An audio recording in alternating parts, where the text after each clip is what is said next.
aren't afraid to stray from the status quo. Because we live in a society, again, that worships the god of public opinion. You know, what's the newspaper say today? I love my grandma. I love going around there. She's like, "Harley, you're looking too thin." Thanks, man. You eat too much. You know, you eat too much food, Harley. You've got an eating problem. I'm like, "No, I eat too much food, but I'm too thin." You know, I don't understand. She goes, "I don't understand either." You know, so now, like, think, like, that thing, you eat too much, but you're too thin. Eat too many carbohydrates, eat too many simple sugars are meant to make you fat, but I'm not. People go, "You exercise like a maniac." So I did my math for 2010, and I averaged 2.7 kilometres a day jogging. I averaged 36 kilometres a day cycling around, doing my errands, you know, posting stuff off, or out with my friends, socialising, riding to and from, riding to visit my nan. It's not a lot of training, it's about 80 minutes a day of lightweight stuff. And I have a sedentary job, I work on the computer a lot, doing mentoring and coaching. So people say, you know, people on the internet say, "Harley exercises like a maniac and he has to like burn all his calories off, that's why he's still thin, but one day he'll get obese." And it's like, I've been on this for 10 years. Next week I've been vegan for 10 years. I'm still alive. They said my toes would fall off, my ear would go black, you know, my brain would like crumble. And this morning I set the fastest ever 10k running time ever, out and back, to make it objective. Fastest of my life, and I'm 34 in a couple of months. Yeah. So if vegan was bad, I should be going downhill, like my friends are, who aren't vegan or whatever, you know? But I'm setting PBs in cycling and running. You know, I'm a man. In the checkout, everyone, I'm a man. Got the chunky size. Fully loaded, mate. It's 98% fat free. I'll put a thumb over that at the checkout and I'll scan it myself. Like, yeah, I mean high fat diet. Good source of protein, made with chunks of 10 to 100% Aussie beef. More than one serving of vegetables in every bowl, and no added MSG. So we look at the ingredients on here, very similar to another product on our supermarket shelves. Pedigree dog food, made with fresh meat, traditional loaf. It's these guys have new wrappers all the time. What I find interesting is they never have a use-by date either. On the bottom, no. And I've actually, before I lifted off the wrapper and it's no use-by date, I rang up with all these canned companies and said, "You know, what's the use-by date?" Like, "We can assure you, sir, that our products are the highest quality." Thanks, but that wasn't my question. My question was, what's the use-by date and where is it? They're like, "If you give us a barcode, we'll get back to you." That was like 4 years ago. So we've got this chunky loaded. Ingredients: meat, vegetables, vegetable fibre, potato fibre, salt, flavours, veggie oil. Now I'm trying to work out what's the difference between chunky, fully loaded Outback steak and bacon, man size, and pedigree traditional loaf dog food. And if you pull the wrapper off, how are you going to tell? One's cheaper than the other. So when people say, "Harley," I was at dinner a few weeks ago, my mate, he always likes to make all the latest vegan jokes. I'm sitting there having a vegan shirt on, "Go vegan, increase the peace." And he's sitting there going, "Go vegan, increase the peace, eh?" "Harley, do you know what vegan means in Latin?" I'm like, "No, tell me, Rog." You know, vegan in Latin means dinner runa. That's a good one, Rog. And he goes, "And in Ethiopian language, they've got a word for vegan, what it means." I said, "All right, guys, tell me what Ethiopian version of vegan means." He goes, "Ethiopian, the word vegan means bad hunter." I'm like, "Cool, Rog." I said, "How about I'll eat my rabbit food and you eat your vulture food and it's all good." You know, so me and Rog have got this ongoing thing. And that's another thing about being healthy. You've got to expect ridicule and all that stuff. It's part of the go, you know. We live in a society where if you go out with your mates and get smashed, hammered, pop eckies, shoot up meth, whatever, write your WX off. Yeah, man, sick. Did you see what happened this fucking weekend, man? Like, Stewie smashed the Rex up, mate. Wrapped around the pine tree, walked out, had his shorts down, the cops pulled him up, he did the full Ben Cousins gangster style. Sick, man. And Susie, man, she's like going sick, man, popping the E's, dancing for 6 hours. Sick, Suze. Your eyes look thrashed, but you had a great weekend. Wicked. And that's what we reward in our society, unfortunately. You know, you go to any uni or sports store, you know, talk to some of the young crew up to. I think that's pretty sad, you know. I've been there myself. I'm not saying I'm holier than thou. I think we've all, a lot of us have been through that sort of phase, but moved on, learned from it, you know. So I like to reward people for healthy options and fitness options. And I got into cycling because I wanted to get out of drugs. And that got me out of drugs, getting into fit martial arts, kickboxing, cycling. And I thought, no one takes drugs in kickboxing. No one takes drugs in cycling. I'll tell you what. Teach me a few things about how much drugs a human body can do. And sadly, I've had 4 friends die under age 35 from heart attacks. Fit guys, lean guys, ripped guys. And that's sad. You know, even one of them gave me an email one morning and said, oh, you know, I've got this heart issue, I better, you know, maybe all that rabbit food thing you're on about, maybe something in that. I said, yeah, man, let's just organise a chat. And then I come back from a race the next day and someone said, you know, such and such, someone died up on Northern Summit. I thought, that's pretty heavy, you know, what happened? He said, oh, he had a heart attack. I thought, wow, I wonder who that was. That was my friend. You know, he sent me an email, and it's spooky, it gives me shivers to this day. He sent me an email, clicked off the computer, went out, Northern Summit, dead, fatal heart attack. And I was the last person I had contact with, email, you know, so it's, I don't know, like, you know, it doesn't get me down, but it motivates me to get the word out there, you know what I mean? Because we can spend time, oh, this is bad, this is, I don't want to watch the news or whatever, this is all crazy, it's overwhelming, but, you know, it can be a gift or a burden. It can be a burden weighing the shoulders, like, you know, become bitter, twisted and antisocial. You can go, man, this is motivation to get my act in order. I got cancer, awesome. Google, what's the deal with cancer? I know people who go run marathons after getting cancer. Like, cancer, wicked, changed my life, got rid of that partner, got rid of that job, got rid of those kids, got the kids in order, whatever, got out of it. You know, I'm going to live in Hawaii, I'm going to live under a waterfall. Everyone can go to hell. Well, they can come with me if they want to live that lifestyle. So I've seen amazing transformations. I got an email the other day, I get like so many emails, try and get back to them all, but, you know, sometimes they get lost in the ether. One lady's going, Harley, you owe me a few $100. I'm like, really? I didn't look, you know. Did you loan me money? Get me up to speed. She's like, no, none of my clothes fit me anymore. They're all falling off me. I'm like, great. You know, go and follow a 10-year-old home from school and steal her washing or something like that, you know.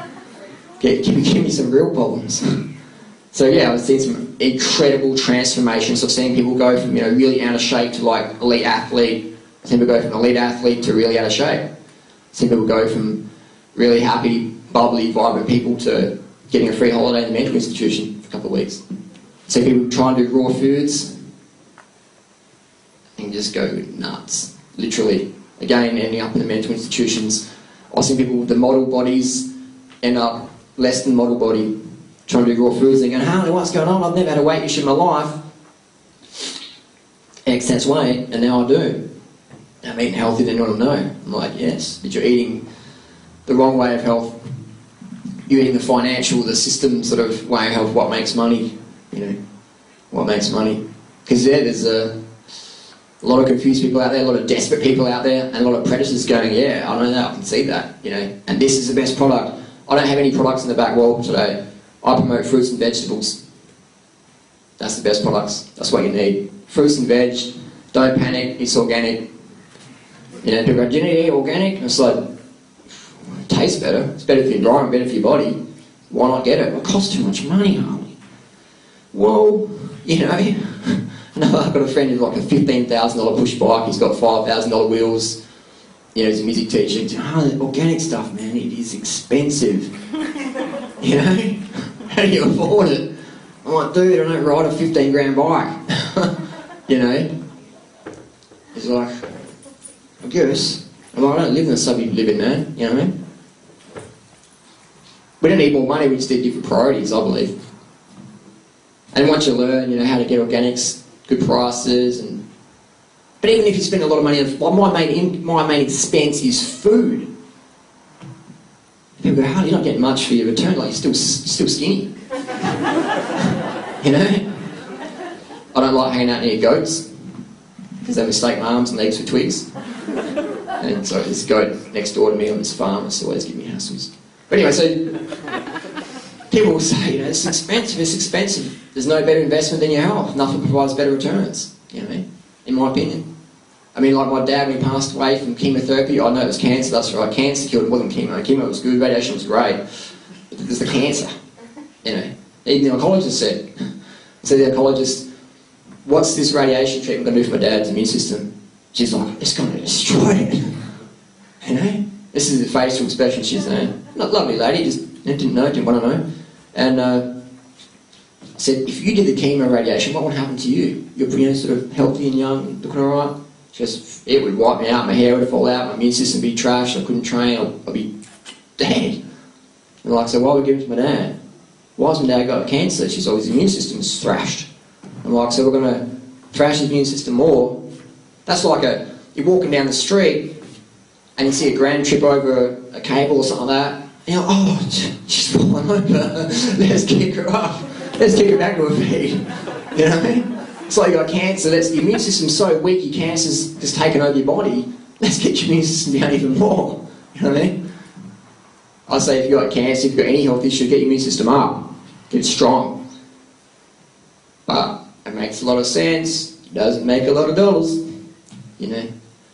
I rode with Lance Armstrong this year, just a little training ride, and got to talk with Lance. I said, Lance, you know, you got your Live Strong Foundation. Good stuff, man. You're reaching the world, man. You've touched a lot of people. You've inspired me. Be good to see Live Strong promoting health. Lance's answer, yeah, whatever. And he started talking about the hills. Lance's sponsor, biggest sponsor, Bristol Myers Squibb.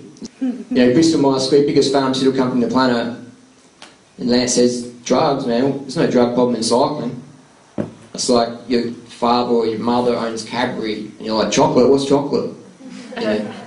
Sorry, I don't mean to be nasty to people or slag on people, even though it comes across that way, but I just like to show people what's going on, you know, what's behind the curtain. Because when you know what's behind the curtain, you can either pretend you didn't see it, which is eats away your heart, or you can say, that's what's going on, you know.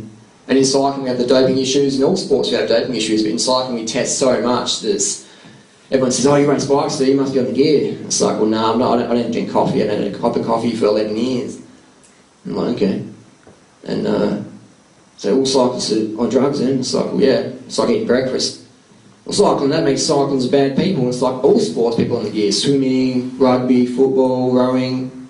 If there's money and fame up for grabs, human nature's going to take shortcuts to get that money and fame, because in society we reward achievement versus commitment and effort. You know, like on that run this morning, you know, fastest time ever, 36 minutes, 7 seconds for 10k out and back course. My inspiration was the people I was zooming past who were extra 40, 50, 80 kilos heavier than me. They were my inspiration, you know. Because I was thinking, man, if I'm struggling, my heart's pumping out of my chest, my lungs are burning, you know, I'm smashing it, what are these people doing, man? You know, like, I envisioned myself having extra 40 kilos or extra kilos in my backpack, and I was thinking, these people are the champions, but we don't reward them. When you say, hey fatty, what are you doing, man? Go home. Or we throw them a pizza box and go, ha ha, it's empty. You know, like we don't reward effort and commitment in society, unfortunately. And I'd like to see mothers, single mothers or single fathers on the front of the newspaper each morning, you know, sharing their story, how they make ends meet each week, the things they go through, versus some roided up footy dude, oh, I smashed my WRX again, man, you know, and I've, you know, banged 7 chicks last weekend and I'm finding it hard to deal with it.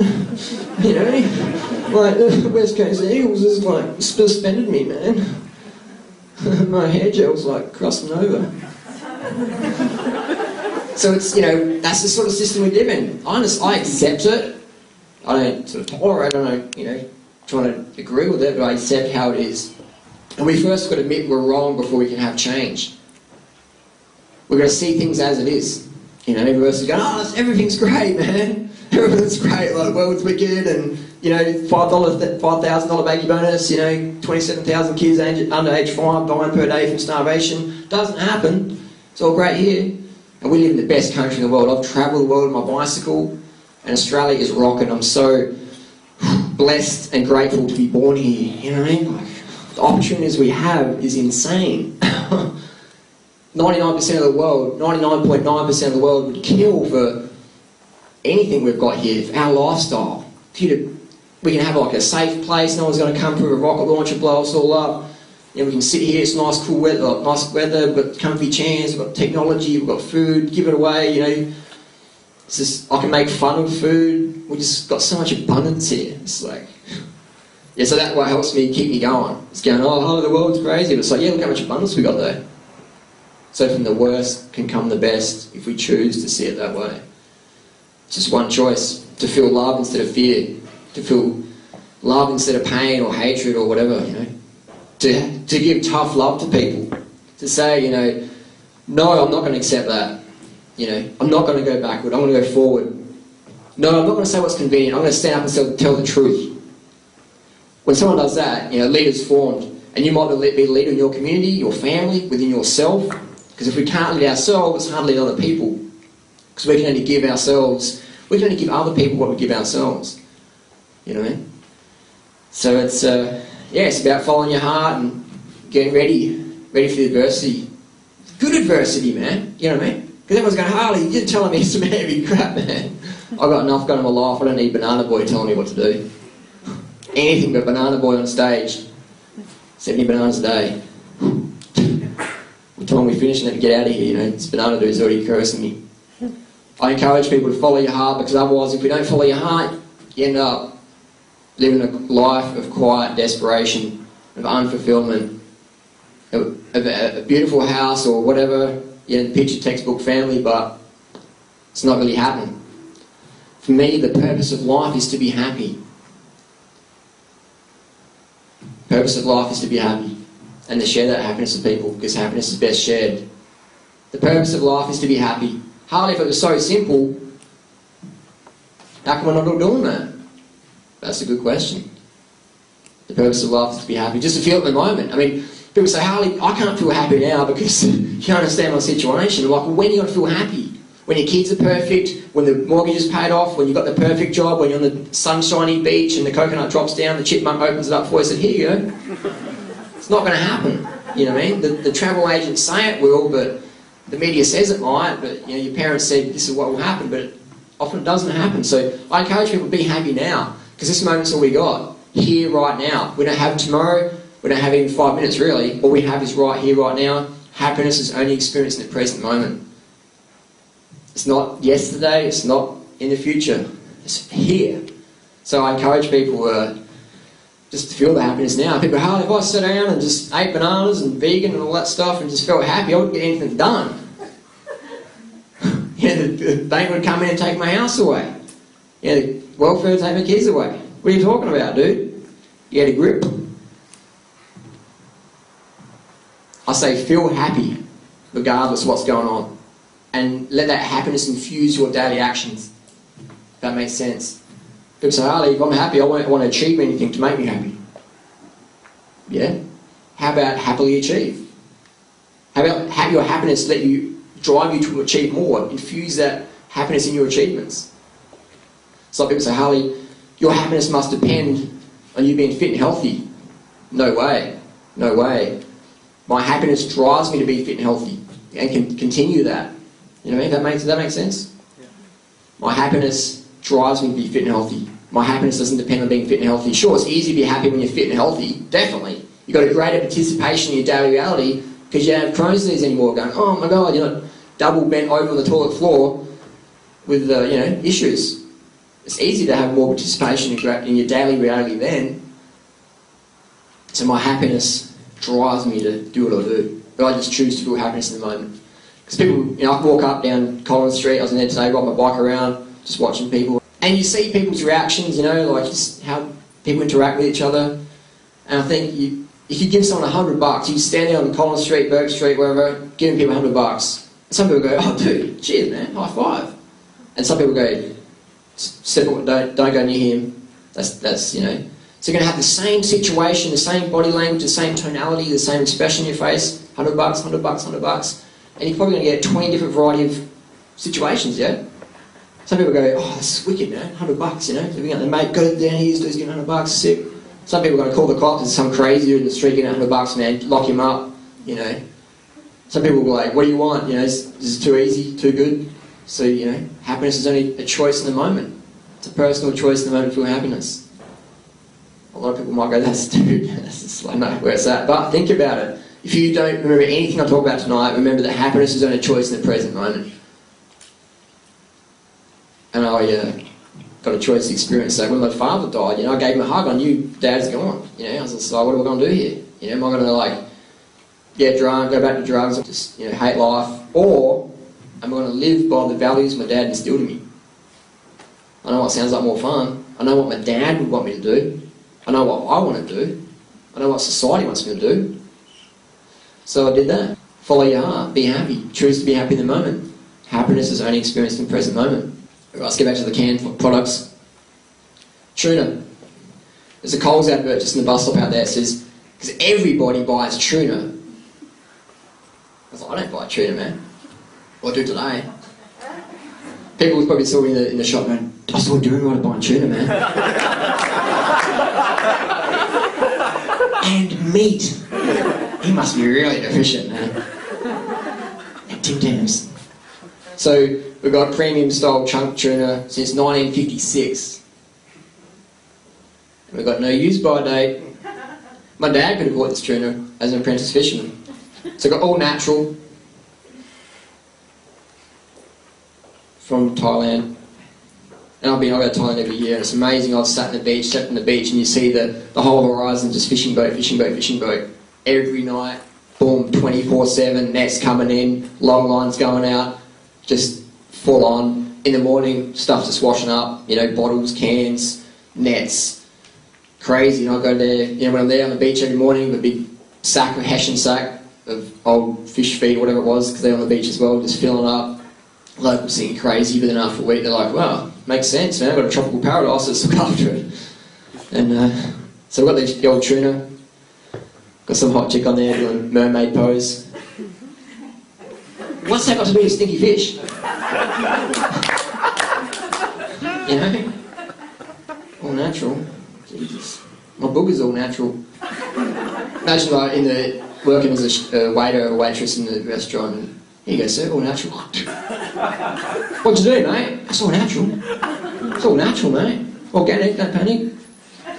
So we've got ingredients: tuna, sunflower seed oil, extra virgin oil. What does extra virgin oil mean? We'll get to that later. Salt.